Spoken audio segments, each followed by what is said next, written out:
Sir, I want to know about mutual funds. So, how actually should we invest in the funds right now? Because like there are many funds in the market, and I'm actually confused which one should actually choose. And like there are like small cap, mid cap, large, hybrid, and ETF. I don't understand that much. So, can you just guide me on that? When you're applying for your mutual funds for your investments, I will suggest you 5 mutual funds where you can invest your money. Hello, sir. I have just a few questions regarding my portfolio. So first one was about I have around 40 stocks in my portfolio, and I wanted to build. I just after your lecture, I got to know that it's very much to actually look into it, and so I wanted to rebalance that. So how actually should I go into it? सी सबसे पहले सौरभ अपने को अगर 40 से ऊपर stocks लेके रखे हैं तो it's a hazardous situation for your portfolio, क्योंकि अगर Right. 40 से ऊपर है तो आप बीइंग आपका ये पैसिव काम है ना, एक्टिव काम तो है नहीं, तो आप एक एक कंपनी को आप ट्रैक ही नहीं कर पाओगे। अगर आप ट्रैक नहीं True. कर पा True. रहे हो, आपने इन्वेस्टमेंट तो कर दिया, क्या बेसिस पे इन्वेस्ट किया, फिर कोई सा शेयर एकदम रॉकेट हो जाएगा, उसमें रिटर्न आएगा आएगा नहीं आएगा दिखेगा ही नहीं आपके पोर्टफोलियो में प्रॉपरली, कौन सी कंपनी खत्म हो Right. गई आपको समझ ही नहीं आएगा। तो you need to be very clear, you should have maximum 15 companies in your portfolio, और उसको भी आपको Right. सेटअप करना पड़ेगा। First understand which sectors you want to invest in. उन सेक्टर्स में 2 से 3 कंपनियां, मैक्सिमम 4 कंपनियों की एक लिस्ट बनाओ जहां पर आप मैक्सिमम इन 4 कंपनियों में इन्वेस्ट करोगे। 5 सेक्टर्स भी आपने चूज किए, 4 कंपनीज मतलब 20 कंपनीज की आपकी एक वॉच लिस्ट होनी चाहिए। और उसको फिर आप जो अपन ने टेक्निकल एनालिसिस सीखा है, कहां पे हमें एग्जिट करना है, कहां पे एंट्री करनी है, तो Right. जैसे ही आपको एंट्री पॉइंट दिखे तो इन 20 कंपनीज पे फोकस करो, not more than this. Otherwise तुम सारी कंपनीज पे Right. फोकस नहीं कर पाओगे ना यार। True. True. True. Yes, sir. So basically, you're saying to reduce my number of stocks to like 15 or 20, so that I can basically track that and track the stocks or that my portfolio that's very basically. Important, that's very important. Right, right, otherwise how you will invest, ऐसे तो आंख बंद करके सब में डाल दो। right, right. So my second question was regarding investment only. So let's say I have few lakhs in my account right now, and I think this is the best time to invest. Seeing the market scenario, market already corrected right now. So can you just suggest me about my investment strategy? How should I go into it? तो currently if you see Nifty, currently it is around 23,500 के आजू बाजू चल रही है। तो you need to understand levels first, क्योंकि first you need to see market, market के हालात क्या है। अगर सपोज Right, 23,800 के ऊपर जाता है तो एक ब्रेकआउट है, अपन सबको पता है, पूरे जग जाहिर बात है ये।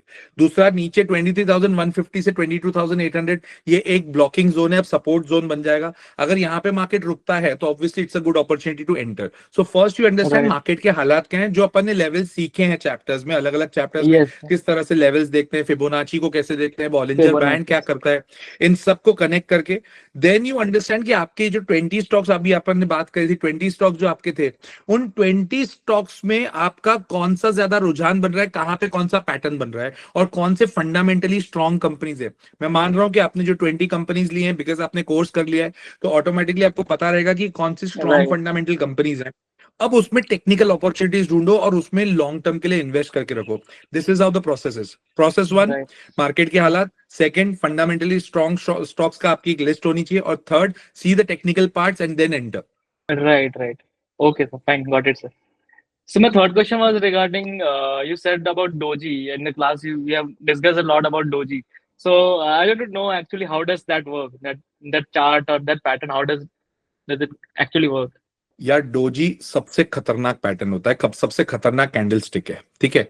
अब डोजी में अगर अपन देखें ना तो पिछले 2 हफ्ते पहले रिलायंस में, वरुण बेवरेजेस में, बीईएल में एक डोजी बनी थी। अब डोजी क्या करता है, doji can be considered as trend reversal और it can be considered as trend continuation. तो Continuous. अब क्या Okay. हुआ, वरुण बेवरेज में एक ग्रीन कैंडल बनी और उसके बाद में एक डोजी बनी।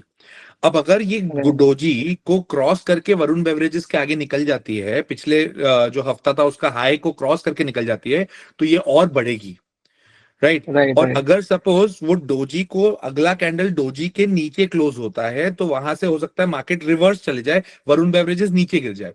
तो डोजी के बाद Right. सबसे पहली चीज आपको करनी है एक और कैंडल का वेट। Weekly candle Right. अगर आप देख रहे हो, वीकली कैंडल में डोजी बन रही है, तो एक और कैंडल के लिए वेट करो, और वो कैंडल अगर सपोज ऊपर बनती है then it is right time to enter in the market. This is safest bet. बहुत लोग आपको बोलेंगे Right. डोजी बन गई है, अब बढ़ रहा है तो एंटर कर दे। अरे नहीं, इट्स अ रिस्क। और मेरा फंडा सिंपल है, हमें रिस्क मिनिमम लेनी है, रिटर्न मैक्सिमाइज करना है, आराम से करना है, रात को शांति से सोएं, बढ़िया नींद आए, लोड नहीं। Right. डोजी में इन्वेस्ट कर दिया और उसके बाद वो रिवर्स हो गया जो हम सोच रहे थे, तो स्टॉप लॉस से हिट होगा ही होगा और फिर हम उस ट्रैप में फंसते जाएंगे। Right. तो doji is a very critical Right. Thing to understand. Right. Right. Got it, sir. Got it. Sir, as I have already talked to you about my investment strategy, so currently I have like 5 or 6 stocks in defense portfolio, and in banking I have around same around 5 stocks. So how should I actually rebalance that? देख, एक बहुत simple सी बात समझ, अगर 12 stocks तो तेरे यही हो गए, 6 डिफेंस के हो गए, 6 बैंकिंग के हो गए, ठीक है। Right, now right, you are primarily investing in defense and banking only, just in case anything happens in the market. और डिफेंस पे सपोज डिफेंस का एग्जीक्यूशन सही नहीं आया, जो डिफेंस का हमने चैप्टर पढ़ा था द लॉजिकल इन्वेस्टर में, उसमें मैंने एक चीज क्लियरली बताई right, थी कि डिफेंस में कंपनीज को बहुत ज्यादा कॉन्ट्रैक्ट्स मिल रहे हैं, बट कॉन्ट्रैक्ट्स का एग्जीक्यूशन नहीं हो रहा है। अगर एग्जीक्यूशन अभी और कम हुआ तो डिफेंस स्टॉक्स बैठेंगे, अगले क्वार्टर में नीचे आएंगे, अगर ऐसा होता है तो। अगर ये नीचे आते हैं तो आपके पोर्टफोलियो की हालत ही खराब हो जाएगी, क्योंकि 6 स्टॉक्स तो आपके पास डिफेंस के हैं और 6 स्टॉक्स बैंकिंग के हैं। right, ऐसा नहीं करना है। 5 सेक्टर्स में मिनिमम आपका इन्वेस्टमेंट होना चाहिए, पर सेक्टर right, मैक्सिमम 2 से 3 कंपनीज में इन्वेस्टेड होना चाहिए, ताकि अगर कुछ भी होता है तो आपका पोर्टफोलियो बैठ नहीं जाए, एटलीस्ट वो स्टेबल रहे। right, कोई डिफेंस अगर नहीं चला तो दूसरा चल जाएगा, दूसरा चलेगा तो आपको बैलेंस करते हुए चलेगा ना, और पैसा ऐसे ही बनता right, है। right. Okay, sir. Thank you, sir. Okay, all right. So, Saurabh, as you have done the class, The Logical Investor, I hope it is very clear to you that how to make your portfolio, कैसे करना है, कब entry, कब exit, right? True, sir. True. A- Yes, sir. any other question you have for this? Sir, I want to know about mutual funds. So, how actually should we invest in the funds right now? Because like there are many funds in the market, and I'm actually confused which one should actually choose. And like there are like small cap, mid cap, large, hybrid, and ETF. I don't understand that much. So, can you just guide me on that? See, mutual funds में डालने का तरीका बहुत simple है। Mutual fund में हमने बहुत सारे टाइप के म्यूचुअल फंड समझे, कैसे इन्वेस्ट करना है उसके ऊपर अपन ने बात Right, करी थी। right, तो म्यूचुअल फंड भी गोल ओरिएंटेड होनी चाहिए। और म्यूचुअल फंड में आप इन्वेस्ट कर रहे हो, अगर आप 3-4 साल के लिए इन्वेस्ट कर रहे हो तो you are actually playing a bet, और वो बेट फिर क्या हो गया, एक तरह का आप शेयर्स में इन्वेस्ट कर रहे हो, बट आप म्यूचुअल फंड में इन्वेस्ट कर रहे हो, मतलब आप किसी और घोड़े पे पैसा लगा रहे हो, who is managing your fund, ठीक है। तो effectively right, if your goals are clear, suppose right now you are unmarried, right? So automatically your right, goals should be कि as I'll get married, तो एक तो आपका होना चाहिए रिटायरमेंट का, क्योंकि मैरिज इज नियर बाय, तो automatically you should not invest in mutual funds to get married, to वो फंड उसको मैरिज के लिए यूज करेंगे, right, right, that is insensible. But I will suggest you, as you get married, the अगला आपका port जो SIP add होना चाहिए, वो आपके किड के लिए होना चाहिए।